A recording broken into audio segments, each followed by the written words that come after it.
Las cuevas de Barabar. En el momento en que entras en la cueva de Lomas Rishi en Bihar, India, algo ocurre antes incluso de que tus ojos logren acostumbrarse a la oscuridad. Lo primero que percibes no es la piedra. Es el sonido.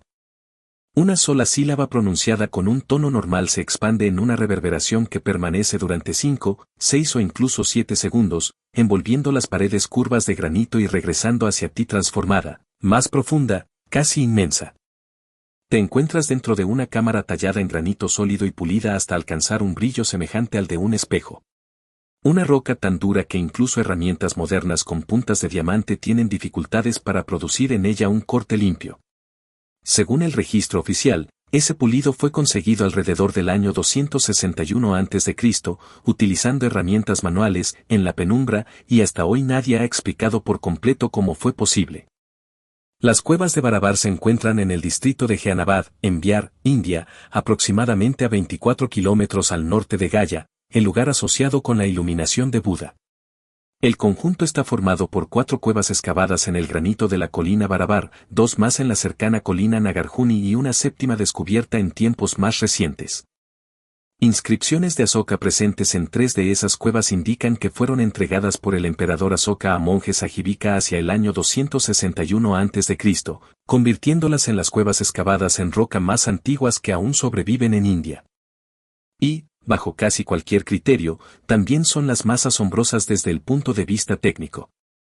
El arqueólogo británico Francis Buchanan Hamilton las documentó en 1811 y posteriormente el Archaeological Survey of India las incorporó a sus registros.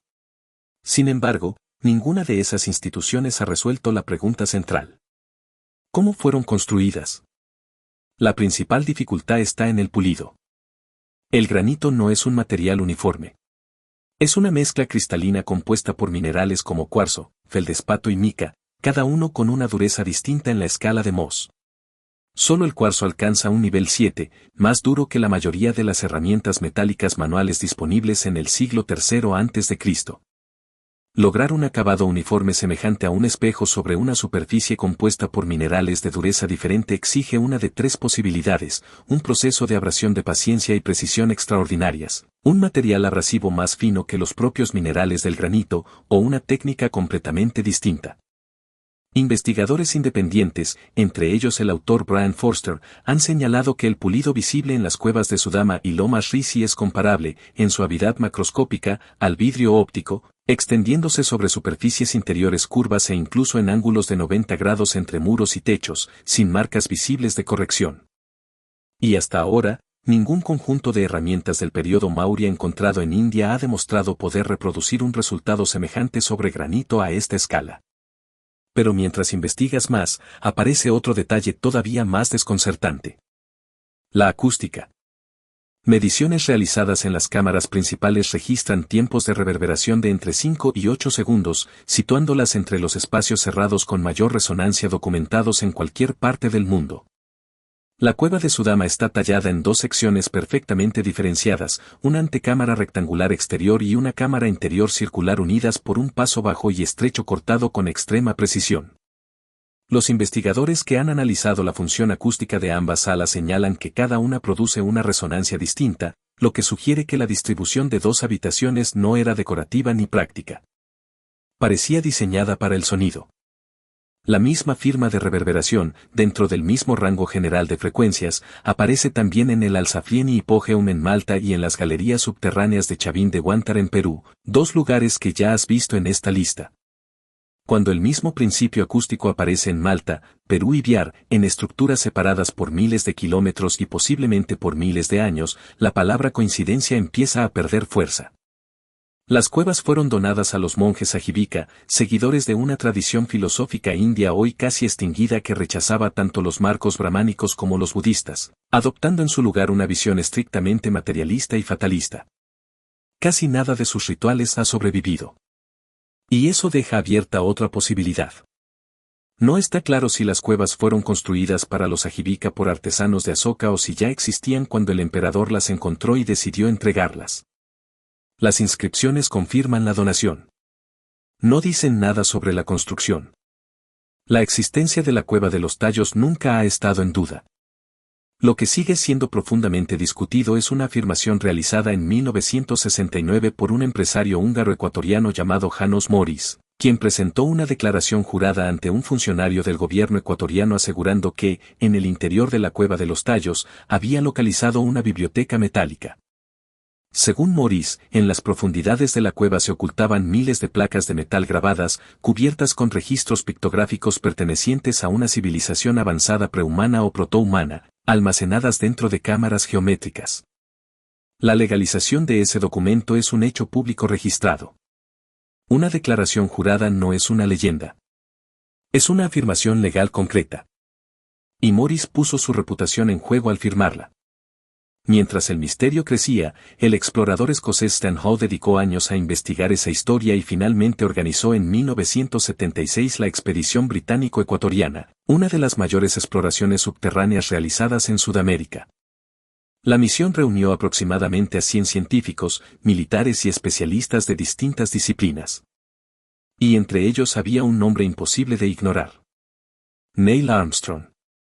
El primer ser humano que caminó sobre la Luna participó activamente en aquella expedición y fue nombrado su presidente honorario. La expedición dejó hallazgos documentados, nuevas especies de fauna cavernícola, formaciones minerales poco comunes y artefactos de piedra en los pasajes superiores. El informe completo fue entregado al gobierno ecuatoriano. Sin embargo, en el resumen público, las secciones relacionadas con las cámaras más profundas fueron descritas como inconclusas. Y eso solo hizo crecer la incertidumbre. Según Stan Hall, Armstrong llegó a decir en privado que aquella cueva era más importante que la Luna. Nunca quedó claro si esa frase reflejaba algo que realmente vio en el interior o simplemente la impresión que le causó el potencial histórico del lugar. Pero la historia no termina ahí. La relación con el pueblo Shuar añade una dimensión que muchas investigaciones occidentales tienden a minimizar. El antropólogo Michael Harner, que convivió durante décadas con los Shuar entre los años 50 y 70, documentó tradiciones indígenas que hablaban de un espacio sagrado dentro o debajo del sistema de cuevas, un lugar donde se conservaba conocimiento antiguo. Lo más importante es que esas tradiciones existían antes de la declaración de Morisz en 1969. No nacieron después. No fueron copiadas de él. Ya estaban allí. Más tarde, el escritor suizo Erich von Däniken complicó aún más el relato cuando afirmó en su libro The Gold of the Gods, publicado en 1972, que Morisz le había mostrado personalmente la supuesta biblioteca metálica. Morisz negó esa versión. Y con el tiempo, von Däniken suavizó parte de su relato. Pero para entonces el daño ya estaba hecho. La cueva quedó asociada a una reputación sensacionalista que dificultó cualquier análisis académico serio durante décadas. Aún así, algunos investigadores no abandonaron el tema. En años recientes, el investigador argentino Galo Aguirre Morales continuó estudiando el sistema de cavernas y afirmó haber localizado cámaras adicionales que no aparecían en los registros de 1976, incluyendo una con bloques de piedra trabajados que no parecían formaciones naturales. La red de túneles ya cartografiados se extiende por varios kilómetros. Y aún existen secciones sin explorar que continúan más allá de los límites actuales, especialmente en los niveles inferiores inundados que solo podrían atravesarse con equipo de buceo técnico. La arqueología y la geología convencionales consideran a la Cueva de los Tallos un sistema natural de origen tectónico, valioso por su biodiversidad y por su importancia paleontológica, pero sin evidencia física de ninguna biblioteca subterránea artificial. Las afirmaciones de Morisz siguen considerándose no verificadas. Las tradiciones Shuar son respetadas como conocimiento indígena vivo, aunque interpretadas como mito y no como archivo literal. Pero hay un problema con esa postura. La ausencia de evidencia en las zonas exploradas no es evidencia de ausencia en las zonas que nadie ha alcanzado. Las cámaras más profundas, aquellas que podrían coincidir con la descripción original de Morisz, nunca han sido examinadas por completo debido a la enorme dificultad física y al costo de penetrar los pasajes inundados. Y una declaración legal presentada ante un funcionario gubernamental pertenece a una categoría distinta a la de un simple rumor. Además, un hombre que ya había caminado sobre la Luna decidió descender 80 metros en una grieta perdida de la selva ecuatoriana porque creyó que algo importante se encontraba allí abajo. Eso no es un detalle menor. Algunos investigadores se preguntan si la cueva de los tallos podría contener no los registros de una civilización prehumana, como afirmaba Morris, sino los archivos de una cultura amazónica sofisticada, contemporánea o incluso anterior a los incas. Una posibilidad que cobra fuerza a medida que los estudios LIDAR revelan asentamientos a gran escala ocultos bajo la selva amazónica en múltiples regiones. Otros recuerdan un hecho todavía más importante. La cueva no pertenece a los investigadores. Pertenece al pueblo Shuar. Y los Shuar conservan el derecho de permitir o negar el acceso. Durante generaciones han decidido cuidadosamente qué mostrar. Y qué no. La cueva no pertenece a la pregunta. Pertenece a quienes siempre han vivido junto a ella. Y hasta ahora, no han decidido compartir todo lo que saben. Desde una bóveda de la selva que quizá guarda los registros de un mundo olvidado, cruzas el Pacífico, atraviesas el Atlántico y llegas al desierto egipcio. Allí te espera la estructura más estudiada de la Tierra. Una construcción que, durante 4.500 años, ha estado ocultando algo en su interior. Y en 2017, un equipo de físicos finalmente lo demostró. El vacío oculto de la Gran Pirámide. Durante 45 siglos, se creyó que ya conocíamos el interior de la Gran Pirámide de Khufu. La Cámara del Rey. La Cámara de la Reina. La Gran Galería. Un corredor ascendente de casi 90 metros de longitud y más de 8 metros de altura. Algunos conductos. Pasajes estrechos. Parecía que no quedaba nada por descubrir. Pero estábamos equivocados. En noviembre de 2017, el proyecto internacional Scan Pyramids utilizó partículas subatómicas llamadas muones, la misma tecnología empleada para observar el interior de volcanes activos y reactores nucleares colapsados, y detectó un enorme vacío sellado sobre la Gran Galería. La galería ascendente mantiene un ángulo constante durante todo su recorrido. Un espacio de esa magnitud, situado exactamente encima de la Gran Galería, no puede ser accidental. Los constructores sabían que estaba allí. Construyeron alrededor de él. Lo sellaron. Y durante 4.500 años permaneció invisible para cada persona que entró, estudió o cartografió el monumento. En 2023, el mismo proyecto anunció otro descubrimiento, un corredor en forma de L de aproximadamente 9 metros cerca de la cara norte de la pirámide. Fue la primera nueva cámara confirmada en la Gran Pirámide desde la década de 1990. Y demostró algo inquietante. La pirámide sigue revelando espacios desconocidos. El vacío detectado en 2017, más de 3 veces mayor que ese corredor, todavía no ha sido abierto. No tiene un punto de acceso confirmado. Y continúa sellado. El egiptólogo Zahi Hawass cuestionó inicialmente la importancia del hallazgo antes de reconocer posteriormente la existencia del vacío. Una reacción que dejó entrever tensiones dentro del propio mundo académico sobre lo que ese descubrimiento podría significar. Hasta ahora, el gobierno egipcio no ha autorizado una inspección robótica invasiva del espacio interior. Y eso significa que lo que hay dentro sigue siendo desconocido. La egiptología tradicional ofrece una explicación razonable. El vacío podría ser una cámara de descarga. Un espacio arquitectónico destinado a redistribuir el peso colosal de la piedra sobre la Gran Galería, del mismo modo que las cámaras de descarga conocidas sobre la Cámara del Rey. No es una idea marginal. Es una interpretación basada en ingeniería egipcia conocida. Pero existe una diferencia importante. Las cámaras de descarga conocidas son pequeñas. Irregulares. Funcionales. Nada más. Un vacío de 30 metros en una zona donde ningún análisis estructural había previsto un espacio semejante representa algo completamente distinto. Y ningún registro antiguo, ninguna descripción clásica y ningún modelo arquitectónico moderno había anticipado una cavidad de ese tamaño en ese lugar. Si fuera simplemente un elemento estructural, surge una pregunta inevitable. ¿Por qué no aparece en ningún registro? ¿Por qué ninguna tradición arquitectónica egipcia lo menciona? Algunos investigadores, entre ellos Robert Podo, proponen que el vacío podría ser una cámara ceremonial sellada deliberadamente al terminar la pirámide. Un espacio destinado a permanecer cerrado para siempre. Tal vez conteniendo objetos, textos o materiales relacionados con el verdadero propósito original del monumento. Y mientras algunos intentan averiguar qué podría haber dentro, otros han comenzado a formular una pregunta completamente distinta. Si observas el conjunto completo de la Great Pyramid of Giza, el corredor recién descubierto, las cámaras conocidas y el vacío confirmado, surge una pregunta difícil de ignorar. ¿Sugiere su arquitectura interna una función principal que nunca fue funeraria? ¿Algo relacionado con el sonido? ¿Con la geometría? ¿Con un propósito tan complejo que la etiqueta de tumba real siempre resultó demasiado pequeña? Tal vez no conozcas la respuesta hasta el día en que un robot lo bastante pequeño como para atravesar una grieta casi invisible entre en esos 30 metros de oscuridad y encienda su cámara. La decisión sigue en manos del Ministerio de Antigüedades de Egipto. Y el vacío conserva, en silencio, lo que venga después.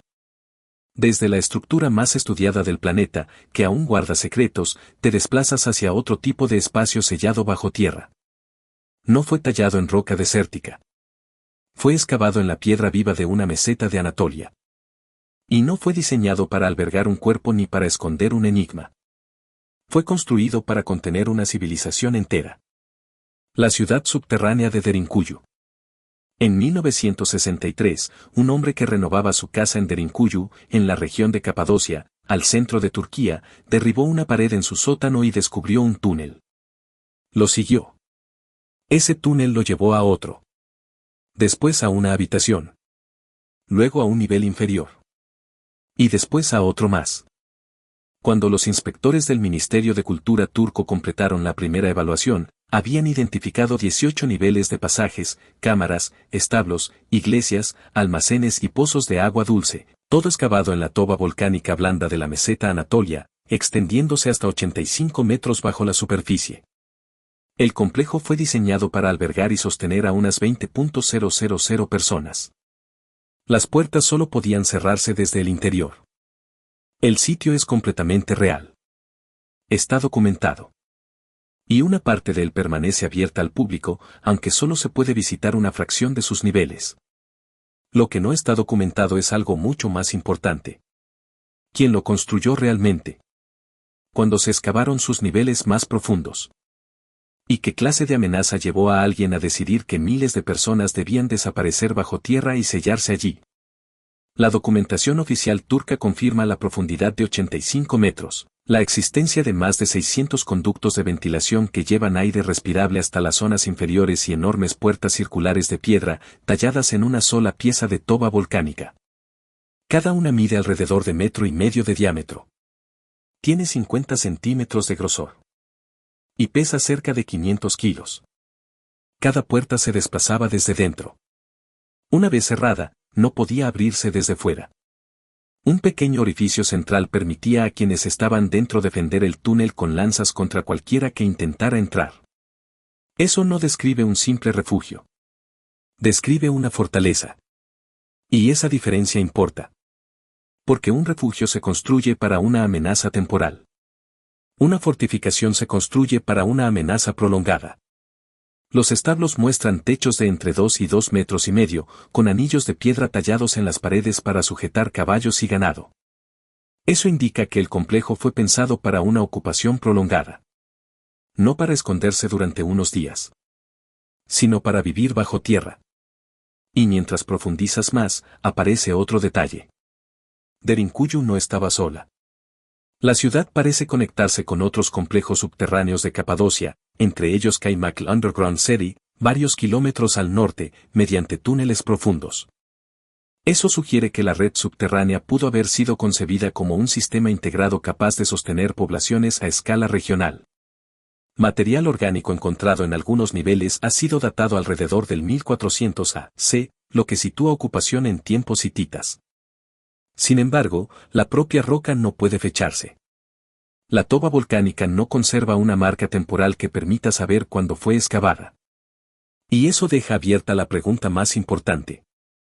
El historiador griego Xenofón, escribiendo hacia el 370 a.C. en su obra Anábasis, mencionó viviendas subterráneas en Capadocia y ya las describió como antiguas en su tiempo. Eso significa que incluso entonces parecían pertenecer a un pasado remoto. El sitio era conocido por los habitantes locales desde hace siglos y fue descrito por cronistas españoles en el siglo XVI. Las excavaciones arqueológicas modernas comenzaron en el siglo XX, con grandes investigaciones dirigidas más tarde por el arqueólogo peruano Luis Lumbreras y por el proyecto de la Stanford University encabezado por John Reck. La datación por radiocarbono sitúa la construcción inicial alrededor de 1200 a.C., mientras que la red subterránea siguió ampliándose durante casi 1000 años. El complejo es hoy Patrimonio Mundial de la UNESCO. Y también uno de los centros ceremoniales andinos más estudiados. Los túneles subterráneos superan los 3 kilómetros de longitud cartografiada. Y todavía siguen apareciendo nuevas secciones. El arqueólogo John Reck y la especialista en acústica Miriam Kohler documentaron que ciertos cruces del sistema generan patrones acústicos muy específicos cuando se hacen sonar trompetas de caracola dentro de ellos. Esos efectos incluyen duplicación del sonido, desorientación direccional y la incapacidad de localizar la fuente exacta de lo que escuchas. Durante las excavaciones aparecieron 20 trompetas de caracol marino, conocidas como pututus, concentradas en una sola galería. Una cantidad extraordinaria. Esos instrumentos producen tonos graves que, al tocarse al mismo tiempo en espacios cerrados, crean interferencias acústicas complejas. El sistema hidráulico amplifica todavía más ese efecto. Canales construidos bajo el piso transportan agua durante la temporada de lluvias. El resultado es un sonido constante que parece venir de todas partes al mismo tiempo. De arriba. De abajo. De cada muro. Sin un solo punto reconocible de origen. En el centro geométrico del complejo se encuentra el Ansón, un monolito de granito de más de 4 metros de altura incrustado en una cámara cruciforme. Y hay algo extraño en él. Las dimensiones del pasaje no permiten introducir esa piedra después de terminadas las galerías. Eso significa que el templo fue construido alrededor de ella. Toda la arquitectura. Todo el laberinto. 1000 años de construcción. Organizados alrededor de una sola piedra en una sola habitación. Eso no parece una evolución improvisada. Parece un diseño planificado desde el centro hacia afuera. Análisis químicos en recipientes cerámicos encontrados en las galerías han identificado compuestos compatibles con el cactus San Pedro, una planta mescalínica asociada a estados alterados de conciencia. Esa misma planta aparece representada en la iconografía del sitio junto a jaguares y figuras humanas en transformación. Y cuando unes todos esos elementos, la altura, la oscuridad, la acústica, el agua, la posible farmacología y la arquitectura, el resultado se parece sorprendentemente a un sistema completo para inducir estados mentales no ordinarios. La arqueología convencional acepta que esos efectos acústicos son reales. Y que la evidencia farmacológica encaja con otras tradiciones ceremoniales andinas. La interpretación general sostiene que Chavín fue un gran centro de peregrinación cuyos rituales se perfeccionaron con el tiempo. Pero hay un detalle que complica esa explicación. El lanzón. Una piedra colocada en el centro geométrico de un sistema de galerías antes de que esas galerías fueran selladas a su alrededor no es el resultado accidental de siglos de experimentación. Es una decisión tomada desde el principio. Antes del primer corte. Antes del primer pasaje. Antes del primer ritual. Todo el complejo de Chavín de Huántar parece funcionar como un contenedor predeterminado para una experiencia predeterminada, organizada alrededor de un objeto predeterminado. Eso no parece ensayo y error. Parece un plano. Y eso abre una pregunta mucho más inquietante. ¿Cómo una civilización del año 1200 a.C. logró integrar conocimientos de acústica humana, farmacología, arquitectura, fisiología de altura y percepción visual para dirigir todas esas variables hacia un mismo resultado? Algunos investigadores creen que ese conocimiento pudo desarrollarse de forma independiente en Perú. Otros se preguntan si pertenece a una tradición mucho más antigua. Una tradición cuyas huellas siguen apareciendo en cámaras subterráneas desde Malta hasta Biar y Egipto. Lugares distintos. Culturas distintas. Pero todos construidos alrededor de la misma idea invisible. Que una cámara subterránea sellada, con la geometría exacta, puede alterar lo que significa ser humano por un instante. Desde una montaña diseñada para transformar la conciencia, cruzas el Mediterráneo hacia otro lugar donde el sonido parece haber sido utilizado del mismo modo durante más de 5.000 años. Pero aquí ocurrió algo más. Algo que nunca fue explicado del todo. Y según algunos relatos, algunas personas que entraron jamás regresaron. El hipogeo de Al-Saflieni. En 1902, unos obreros que perforaban los cimientos de nuevas viviendas en Paola, Malta, atravesaron accidentalmente el suelo y cayeron en una cámara que había permanecido sellada durante más de 4 milenios. Dentro encontraron los restos de más de 7.000 personas. Encontraron pinturas de ocre rojo en los techos. Encontraron 3 niveles excavados en piedra caliza viva que descienden unos 10 metros bajo la superficie. Y encontraron una cámara interior que responde a la voz humana. El arqueólogo maltés Themistocles Zamet comenzó a excavar el sitio en 1903, utilizando los métodos disponibles en aquella época. Las dataciones posteriores situaron su construcción entre 3600 y 2500 a.C., lo que convierte al hipogeo en una estructura más antigua que la fase principal de Stonehenge por varios siglos. Hoy el sitio es Patrimonio Mundial de la UNESCO. Y las visitas están estrictamente limitadas para proteger la fragilidad del microclima interior. La cámara conocida como la Sala del Oráculo es pequeña, de forma ovalada y tallada en el nivel intermedio. Cuando una voz masculina habla o entona dentro de ella en una frecuencia cercana a 110 Hz, la sala responde con una resonancia que envuelve todo el espacio. Investigadores que estudiaron la acústica del lugar descubrieron que esa frecuencia coincide con resonancias documentadas en otros antiguos espacios rituales. Y ese detalle vuelve a repetirse. La misma frecuencia.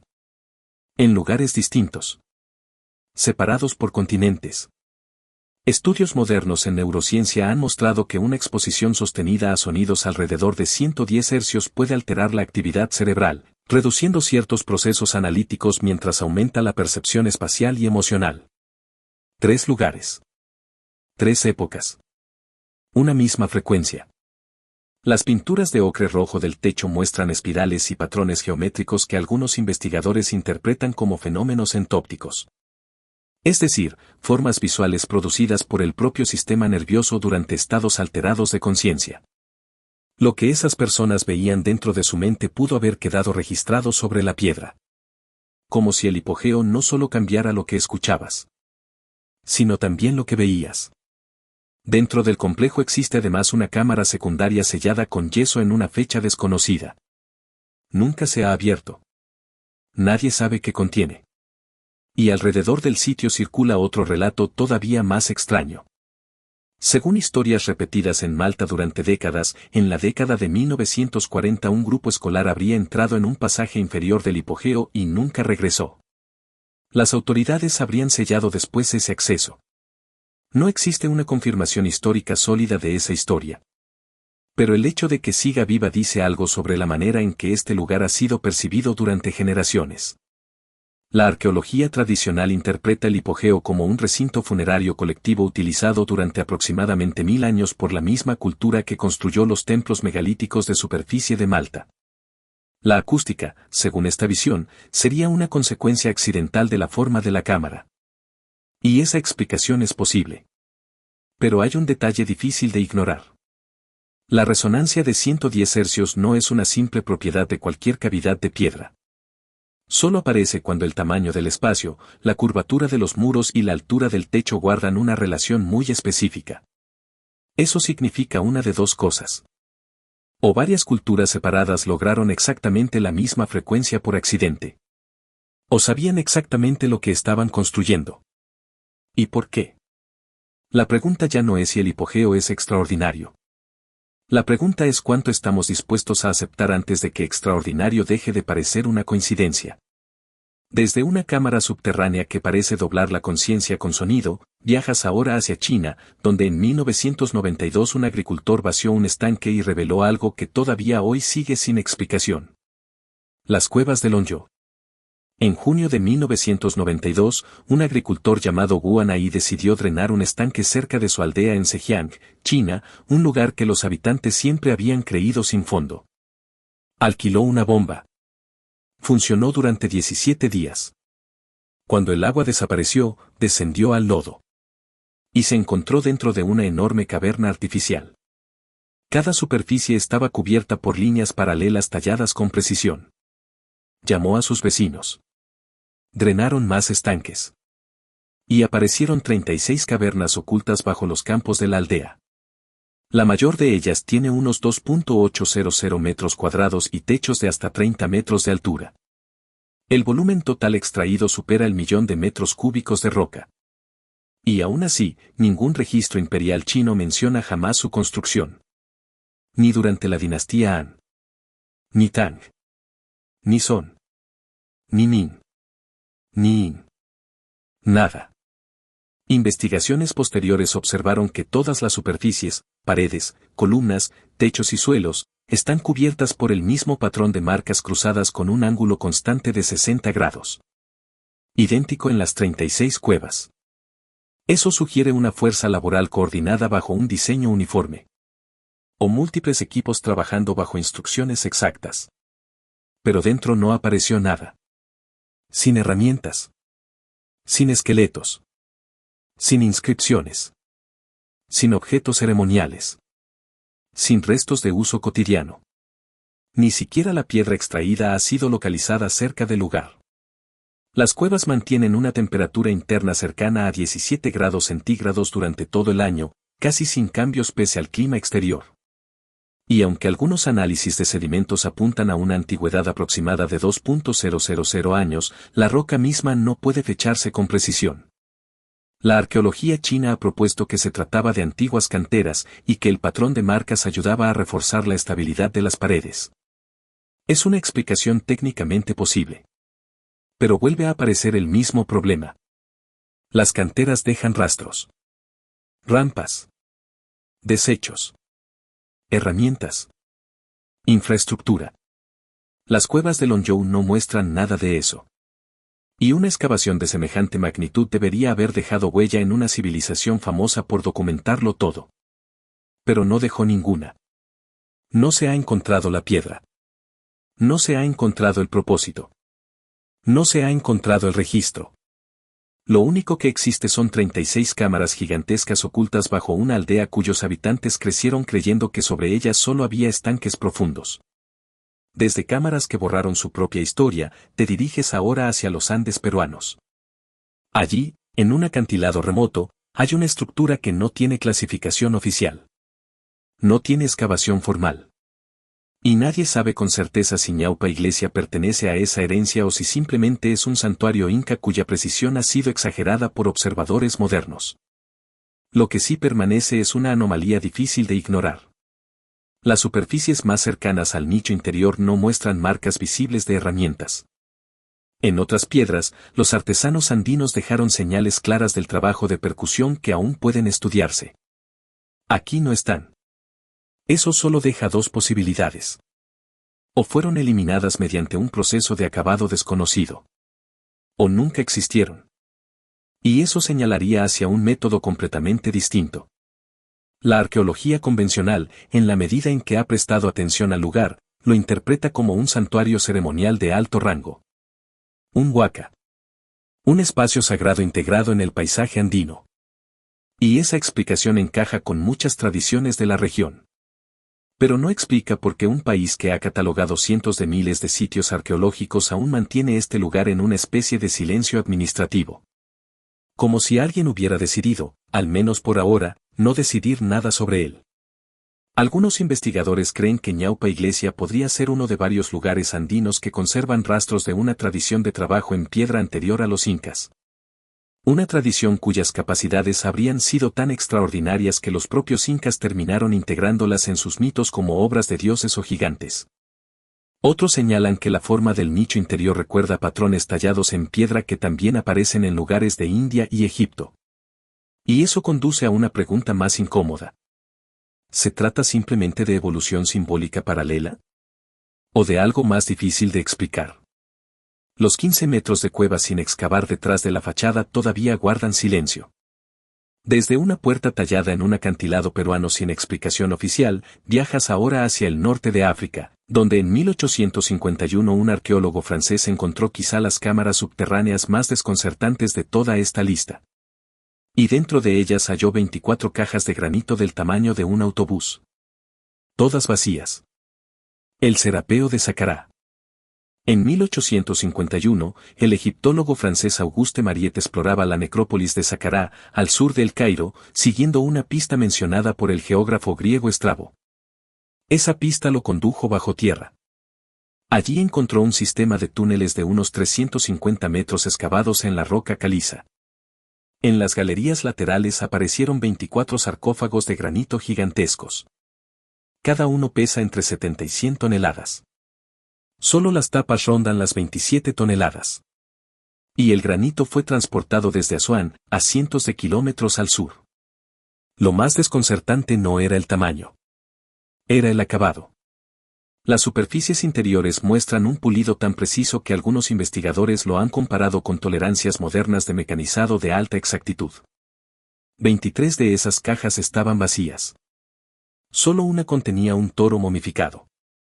El lugar ha sido interpretado como un complejo funerario dedicado a los toros apis, animales sagrados asociados al dios Ta. La egiptología convencional sostiene que fueron elaboradas por artesanos extremadamente hábiles usando herramientas de cobre, arena abrasiva y una paciencia, y es cierto que los egipcios fueron capaces de logros impresionantes. Pero aquí surge un problema.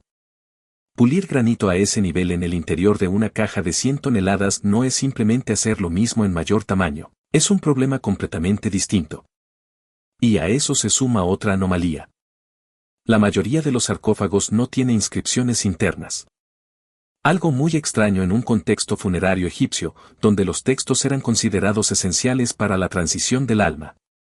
Y luego está la pregunta más simple de todas. Si estaban sellados con tapas de 27 toneladas. ¿Quién las abrió? ¿Y cómo? No hay marcas claras de palancas. No hay huellas de rampas. No hay evidencia evidente de un sistema capaz de mover esas tapas dentro de túneles estrechos. Eso deja una posibilidad inquietante. Quizá algunas de esas cajas nunca fueron abiertas. Porque quizá nunca contuvieron lo que creemos. Entonces surge otra pregunta. Si no fueron construidas para entierros, ¿para qué fueron hechas? Desde cajas vacías en el desierto egipcio, cruzas el Océano Índico hasta el extremo sur de India. Allí te espera una puerta que no está vacía. Y que nadie ha logrado abrir. Padmanabha Swami Champo. La Cámara B. En 2011, la Supreme Court of India ordenó abrir 6 cámaras selladas bajo el templo. 5 fueron abiertas. Y lo que apareció dentro cambió por completo la escala de lo que una civilización puede acumular. Estatuas de oro macizo. Cadenas de oro. Monedas. Joyas. Esmeraldas. Diamantes. Un tesoro valorado en cifras que alcanzaban cientos de miles de millones de dólares según distintas estimaciones. Pero la Cámara B fue diferente. El comité abrió una primera puerta exterior. Y detrás apareció una segunda. Una puerta masiva decorada con 2 enormes cobras. Sin bisagras visibles. Sin cerradura. Sin cerrojo. Sin mecanismo reconocible. Ingenieros la examinaron. Especialistas la estudiaron. Y nadie pudo explicar cómo se suponía que debía abrirse. Los sacerdotes del templo sostienen que está protegida por un antiguo sello llamado Naga Bandham. Una forma ritual de cierre descrita en antiguos textos sánscritos. Según esa tradición, solo un mantra específico podría romper el sello sin consecuencias. Para algunos, eso es religión. Para otros, es la descripción simbólica de un mecanismo físico que ya no comprendemos. La explicación convencional afirma que la riqueza del templo es resultado de siglos de comercio, patronazgo real y devoción. Y que la cámara fue sellada por razones religiosas y de seguridad. Pero incluso dentro de esa explicación permanece un hecho. Quienes examinaron la puerta coinciden en algo. No existe un mecanismo convencional visible para abrirla. Y si fue sellada de una forma que no permite volver a acceder fácilmente a su interior, entonces tal vez nunca fue diseñada para volver a abrirse. Eso cambia por completo la pregunta. Ya no se trata solo de qué hay detrás, sino de que fue considerado tan importante como para encerrarlo para siempre. Y quizá más inquietante todavía. ¿Qué creían que podía ocurrir si algún día se liberaba? La cámara B sigue sellada. Las cobras continúan sobre la puerta. Y en algún punto bajo uno de los templos más ricos del mundo, algo permanece esperando en la oscuridad. Estos 10 lugares no son solo curiosidades. No son restos pintorescos de un pasado ingenuo. Son puntos de una misma red. Y cuando trazas la línea entre una puerta sellada en Kerala, una cámara pulida en Bihar, una bóveda resonante en Malta, un laberinto acústico en Perú, un vacío oculto en Egipto y 1.000.000 de metros cúbicos de piedra desaparecida en China, comienza a surgir un patrón. Algo fue comprendido en múltiples lugares y en múltiples épocas sobre lo que un espacio subterráneo sellado puede hacerle a un ser humano. Y sobre lo que un espacio subterráneo sellado puede proteger. Algo relacionado con el sonido. Con la piedra. Con la geometría. Con la conciencia. La arqueología tradicional tiene razón en ser cautelosa. Muchas veces los misterios desaparecen cuando se investigan con rigor. Y ese rigor es necesario. Pero examinar no siempre significa explicar. Hemos estudiado durante más de un siglo los sarcófagos vacíos del Serapeo. Y aún no sabemos por qué fueron construidos así. Hemos analizado durante décadas el hipogeo de Malta. Y todavía no entendemos por qué comparte la misma frecuencia con lugares a miles de kilómetros. Hemos observado la Gran Pirámide durante milenios. Y aún así, un vacío de 30 metros permaneció oculto hasta que la física moderna lo encontró. Llega un momento en que la acumulación de preguntas sin resolver empieza a convertirse en una forma de evidencia por sí misma. Tal vez la historia humana no sea una línea recta. Tal vez sea un ciclo. Tal vez existieron capítulos enteros que terminaron abruptamente, dejando atrás solo aquello que podía sobrevivir al tiempo. La piedra. El sonido. El silencio. La mayoría de las personas pasan junto a estos lugares. Leen una placa. Toman una fotografía. Y siguen adelante. Pero tú no hiciste eso. Tú seguiste mirando más allá de la explicación superficial. Y eso importa. Porque cada avance real en la comprensión del pasado comenzó con alguien que se negó a aceptar la primera respuesta. Y decidió hacer una pregunta más. Si este tipo de misterios es también lo que te trae aquí, suscríbete, activa la campanita y déjame en los comentarios cuál de estos 10 lugares crees que podría cambiar por completo nuestra comprensión de la historia si algún día revelara lo que oculta. Porque la historia no es solo el pasado. La historia es aquello que se permitió sobrevivir. Antiguo Saber, tu canal, nuestro canal.